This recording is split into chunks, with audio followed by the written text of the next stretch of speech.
Today we compare Iran and Israel for travel in 2026. Safety access costs, what's actually open. This is a factual scorecard, not travel advice. Check official government advisories before booking. 12-minute breakdown, side-by-side scorecard format. Iran or Israel? The 12-minute travel smackdown you need. Today we compare Iran and Israel for travel in 2026. Safety access costs. What's actually open? I want to start by saying I've spent years in countries that were considered risky at one time or another, and I've learned the difference between fear and fact. I'll walk through the hard data on the ground reports, airline notices, tourism numbers. I'll be blunt. This is not a wish list of Instagram photos. Logistics, safety, what's actually open to visitors. My goal is to help you decide whether to postpone, reroute, or responsibly plan a trip with full knowledge of the risks and realities. We'll keep a side-by-side scorecard running so you can compare each factor quickly. All visuals aim to reflect current, day-to-day traveler experience without glamorizing risk. This video is informational. Final decisions should reference your government advisories. Categories, advisories, entry rules, flights, attractions, maritime, and costs. We'll note how insurance, airlines, and embassies influence practical feasibility. Expect a fast but clear cadence so you can pause and dig deeper where needed.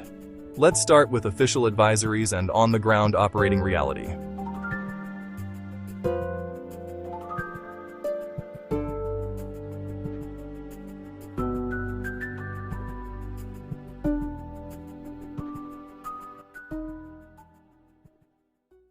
Iran is under Level 4 Do Not Travel. Amid an active war escalating regional conflict, Israel is broadly Level 3.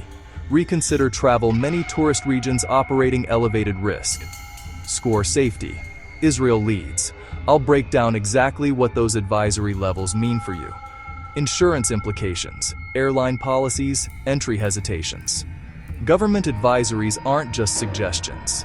They affect consular support and your options if something goes wrong.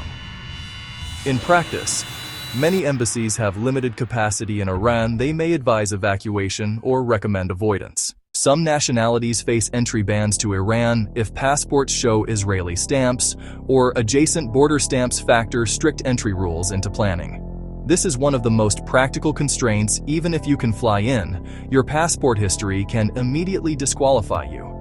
If your passport contains Israeli stamps or evidence of border crossings near Israel, many travelers have been denied boarding for flights to Iran or refused entry on arrival. Some people solve this with second passports, where legal or by requesting passport stamps on separate pieces of paper, tactics that have worked for some, but not all. Israel likewise has its own set of checks. Some countries' nationals face additional scrutiny and longer processing times. Always check visa policy pages and airline rules. Airlines often enforce country entry rules before letting you board. Practical tip: contact both your embassy and the airline well in advance and get written confirmation where possible. Major airlines are rerouting or suspending Iran-Israel flights, adding 2 to 4 hours to some routes, reducing seat availability. Expect higher fares and longer travel times. Airspace closures and risk assessments have forced carriers to take alternate corridors, which increases fuel costs and ticket prices.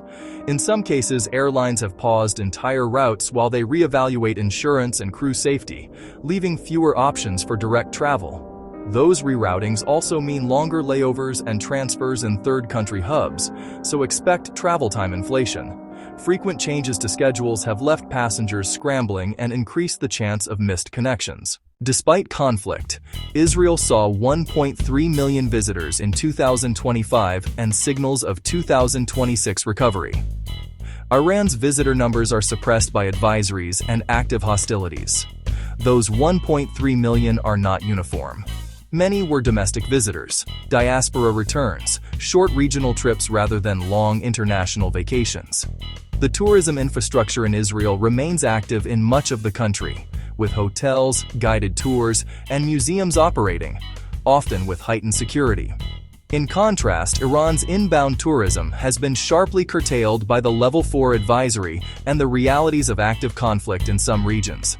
Even when attractions are technically open in Iran, travel insurance refusals and airline restrictions make it impractical for many international visitors. Israel's main sites are largely open and functioning. In Iran, many destinations are affected by the volatile security picture and travel warnings. In Israel, you can still find functioning museums, historical sites, and coastal areas that receive tourists, but always check local security updates as access can change rapidly. In Iran, while some cities and cultural sites remain intact and accessible in safer regions, many travel operators are avoiding the country or limiting itineraries.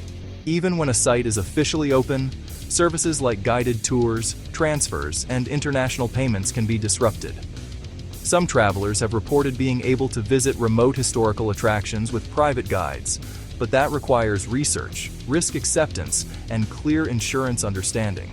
For many international tourists, the practical availability of sites is as much about logistics and safety as it is about the physical opening of a location. I'll walk you through specific regions that are more stable and those to avoid. Iranian military statements flagged parks and tourist areas linked to adversaries as potential risks. Even without named targets, insurers react, travelers react. Official statements create ripple effects beyond the immediate threat. Cruise lines cancel, insurers add war risk premiums, independent travelers reassess. In Israel, there have been threats too. Messaging focuses on specific border zones, not blanket statewide closures. The key difference is scale and clarity.